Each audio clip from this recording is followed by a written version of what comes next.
Hi. Hello. Welcome to this video, which we're doing separately so as not to muscle in too much on the main behind the scenes documentary. My name is Callum Swan. I am a writer, a director, a executive producer of In Plain Sight, and I'm joined by my esteemed colleague. Yes, Dan Clark, also writer, director, executive producer, along with you. Along with me. A long journey it's been, isn't it? Yes, yeah, we'll get to that. Yes, and basically what this video is it's called The Writer's Room, and we're just going to have a meandering chat to explain where this monstrosity came from, basically. I promise it won't be too long. It could go on for hours. That would be my doing though, but that's fine, you know. We're here to have fun, aren't we? Put you through pain. Give it a go. Right, yes, so. We knew, obviously, we'd worked on a few previous projects together before, you know, and it was great. Obviously, we built quite a good working relationship, a good dynamic. We finished a project at the end of 2019. Yes. And I went off to university. We just said, we'll meet once a week. We were like, right, we want to do something original. We want to do something that is character driven, that is more than what we've done before in terms of production quality, but is still, you know, achievable and grounded. And we started writing. We both like science fiction. It's very much the genre we like to operate in. It was a really good start for us because we knew that we liked that sort of element of it. We wanted to go with the sci-fi, but we also wanted to have a bit of a touch of comedy as well. Yeah. Again, a bit more experimental for us from where we've worked before. But yeah, all in all, it was nice to start with that and see where it's gone. I think what we said going in is that it can't be like we want science fiction because that's our genre. That's what we do.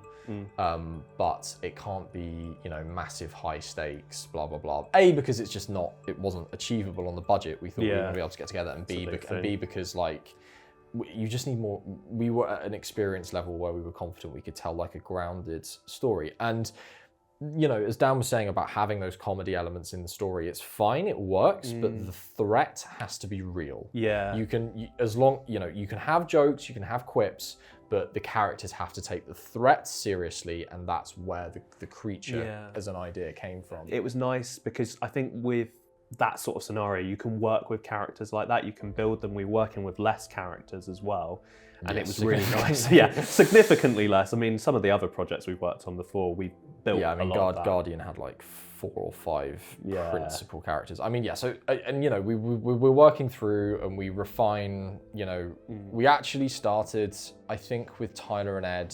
We knew we had Tyler, Ed, Ruby, Sophie. Those characters were fleshed out before as we started plotting. And then sort of Finch and Reed, you know, originally we knew we wanted some outside influence. We knew we wanted an influence from authority, but you know, was it going to be one character? Was it going to be 2 characters? You know, originally, you know, Finch was a gender neutral character. We only decided that Finch was going to be a female character when we cast Jen. We'll get to that. I mean, I think when we initially began planning it was very much these 2 lead male characters, again, very influenced by the sort of Simon Pegg and Nick Frost relationship sort of that they've had in the Cornetto trilogy specifically. But linking on that, I think probably in the end, Sophie became quite an important character. So obviously when we were beginning to craft the script together, we were predominantly working on Zoom quite a lot, which was really interesting, provided its own sort of challenges. Probably what we would do differently now is we'd meet up and blah, blah, blah, blah. But it was nice because we had a process of how we were going to kind of craft this script together. We didn't go straight into writing, and I think we had done that previously on various things and then tweaked the script later. But I think at this point, what was really nice was we started with the idea.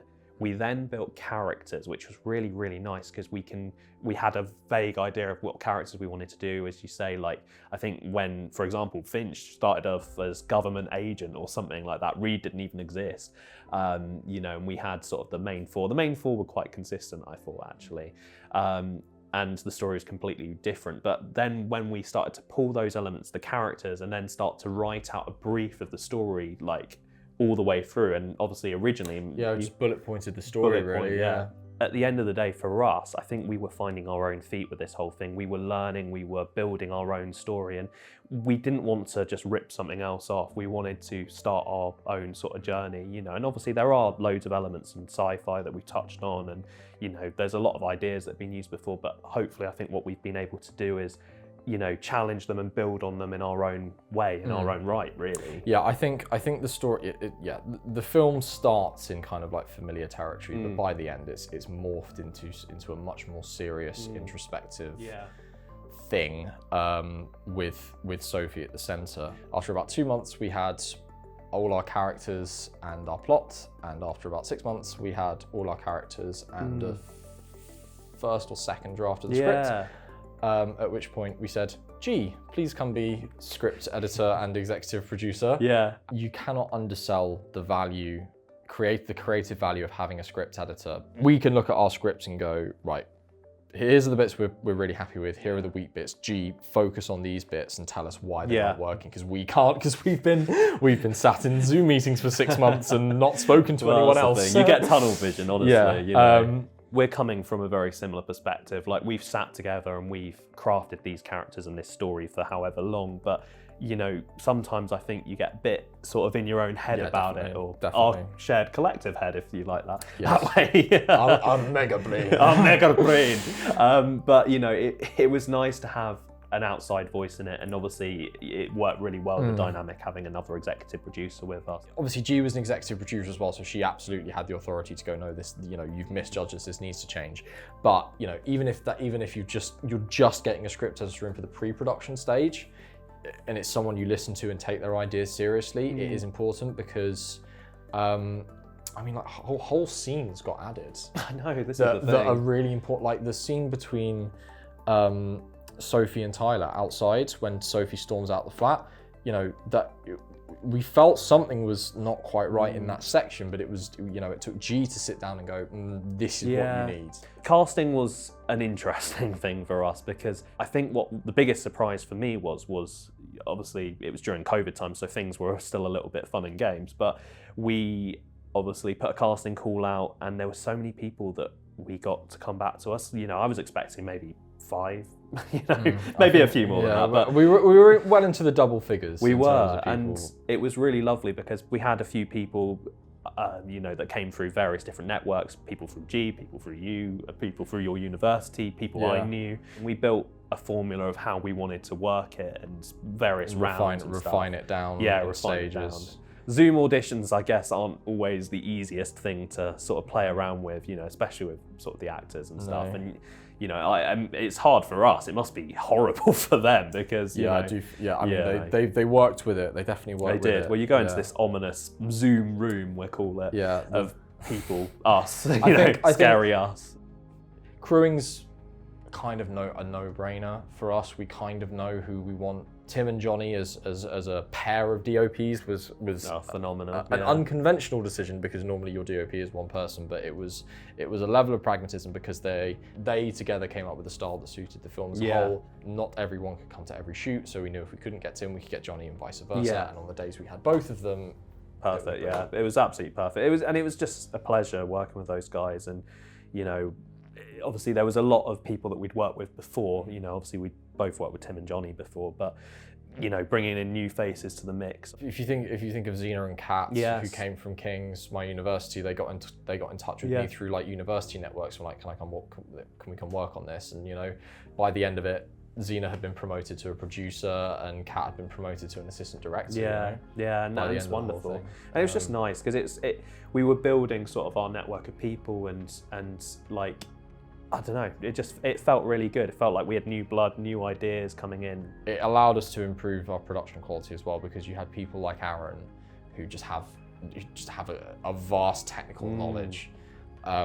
And Aaron came in and just vastly improved our sound design process, and like our location logistics process. It was the first project where we could have remote power as a thing like that. And it's all just people. At this level, it wasn't about what you could afford to rent, it was about who you knew. And that's the thing. And it was nice though, because we could leave people to their job and know that it would be done, and that they were passionate about doing it. And for us, I think that's a very relaxing sort of thing, you know, And it just was a really, really happy environment. I thought all our crew just contributed so much to like the film and brought in ideas. Yeah, you don't want the first time you think about directing a shot to be as literally as you need to get it right the first time. Yeah, it's just not fun otherwise. And having a good crew, as we were very fortunate to have, facilitates that.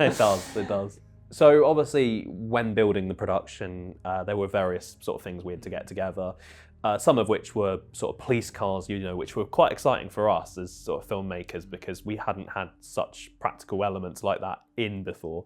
It certainly excited our DOP. Yes, very excited camera department. Yeah, again, it's nice. We did spend a lot of the budget on that, but it made it feel more authentic. It made it feel better, I think. It looked better, and we obviously assembled loads of other props. We are still keeping control of these sort of things and working on these sort of things and sort of building them ourselves. The ratio of we need to get as much of the Kickstarter budget onto the screen as possible was very apparent. In terms of how we direct on set, it's what we rely on is having two people is good because generally we've spoken ahead of the day about what we want, and therefore the advantage of having two of us is that we can be in two places at once. Yes. We kind of fell into a pattern where at the beginning of the shoot you would be taking charge of set dressing and briefing actors if there is anything they didn't know, and I would be looking at the tech side, and then we'd regroup and actually get through the shots. I think we tried to sort of break away from that in the second half. Yeah, we did. Especially as a lot of the crew departments became more independent towards the second half of the project. We were just focusing on the actors the whole time. I think it's fun because obviously I definitely take a lot longer to sort of get things done on that sort of side, but you're definitely a lot more sort of, which is nice because we balance each other out. Yeah, and, it's not that you take longer to get things done. It's not, it's not even that you take longer to think about things. It's just that I'm generally thinking I'm not focusing on the current thing because I've already moved all the chess pieces into place for the current thing. I'm thinking about the next thing. I think it's been nice, especially towards the end of this one, I think that we definitely found our groove a lot more, probably more than what we thought as well. And those Ironside days, they were, if anything, I'd say a lot of fun. Some of this. The last one where we did all the vehicle stuff at the beginning, and we moved inside worked with that. Yeah, I was like, for the first time in 5 years, I was going, let's do another take. Yeah, which never happens. I was like, Callum, is that you? Yeah, which never happens. But fundamentally, what our partnership as directors relies on is a tension between me pushing forward and making sure that the set moves and that we don't lose energy, and Dan curtailing that where necessary to make sure that corners aren't cut. This is the thing. It's very much is a game of balance, and I think that's probably, as directors, what kind of really the crux of your job is in a lot of ways. You're as you say, moving all the chess pieces in the right places, but also not doing anything silly with those. I think what's interesting to note as well is that when we are forced to separate, and when I direct a set on my own, and when you direct a set on my own, you're much more decisive than you are when you've got me around to be decisive for you. Yeah. And I'm much more cautious when I've not got you around to be cautious for me. Yeah. Well, so it takes it up. We can do these things on our own. It's just when we're together we can be in two places at once, and the overall effect is stronger. And I think it's nice as well because obviously it's nice to have different viewpoints from each other because obviously we're we might not believe it, but we have two minds. Yes, just about between, we share that one brain. Yeah, there's one brain here, but everything else is separate. But it's nice because obviously there's ideas that you've got that are really good that we can push forward on, and obviously ideas that I've got, and sometimes we can either put those together and find one that works best, find a compromise which has worked really, really well with us. Yeah, I think that's the thing, because sometimes variables get thrown at the last minute, and you and I need to find a compromise that we agree on set, and I think we were struggling to do that quickly and discreetly at the beginning of the production, but we got better at doing it quickly and discreetly towards the end of the production. Working together as directors and writers is going to be the status quo for us as a while. We've got other projects coming up. We're just, not overburdening ourselves because at the moment we have jobs in the real world. Yes, we do. Fun and games. In and out of the film industry. So we do this when we can. And yeah, we've got stuff coming up, basically, Yeah. of a feature-length Persuasion. Yeah, it's going to be, again, I'm excited for obviously everything that we've learned on this project to be brought forward, and you know, we're starting to hone ourselves more as filmmakers in our own right. Thanks for listening to this rambling chat Yes. about stuff. If you were indeed interested in how sort of the top level of the film got made and how it came up as an idea and blah, blah, blah, and how we work. And yeah, it's just another chance to say thank you to everyone who's watching this, because you're probably one of our Kickstarter backers, or you might not be, in which case, thanks for watching this anyway. And yeah, just a general thanks to the cast and crew and all the locations we work with, because that makes it what it is. I think the thing that made it what it is was meeting new people. For me, that was what made it a special summer. To make the film. Absolutely, was meeting new people. I second that, and I want to say just thank you to everyone as well. It genuinely has been a pleasure to work on this film, as everyone that's worked on this has been so talented, and you know, some of the stuff that has been come up with is absolutely brilliant, and you know, I'm immensely proud of what we've achieved. And thank you to all our Kickstarter backers as well and supporters. It's been a really fun journey. Brilliant. And yeah, keep your eyes peeled for future stuff. We'll hopefully we'll be back. We'll be back. Hopefully we'll be back.